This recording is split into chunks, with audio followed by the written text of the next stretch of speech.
Today, a young man who lost 3 limbs when he was just a teenager now is a swimmer, a skier, and he just ran a 5K race. He is now touring Connecticut talking about overcoming obstacles.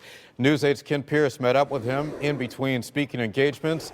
Kent, live in our New Haven newsroom now with this really amazing comeback story. Kent? Keith, it is. This guy was hit by a train at age 15 and lost 3 limbs. But with the help of prosthetics, 13 years later, he is doing more than most of us. This weekend, he was in Boston with victims of the marathon bombing. And while he was there, he just happened to run a 5K race in under half an hour.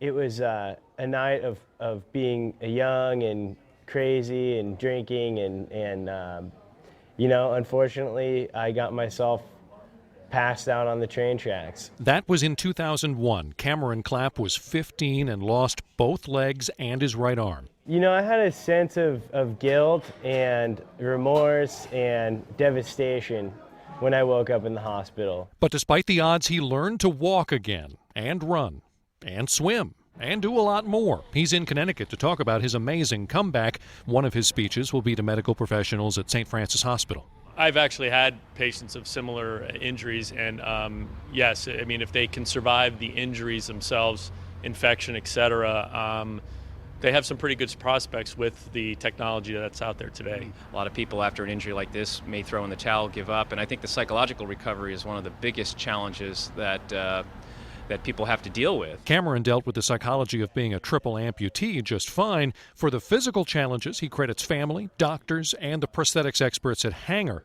Now he is paying it forward. He spent last weekend in Boston running a 5K with victims of last year's marathon bombing. You know, we're all there together for this, you know, positive energy to overcome any bad that we're going to experience in life, and to rise up and be strong. And now he's spreading his message of strength, resilience, and hard work in hospitals and schools in Connecticut. It's a miracle I'm alive.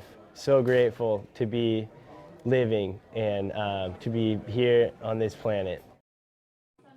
Well, he is taking his inspirational message to Holy Cross High School in Waterbury tonight, St. Mary's Hospital tomorrow, and St. Francis on Thursday. And Keith, there are a couple people trying to get him to run a race here in Connecticut later on this year.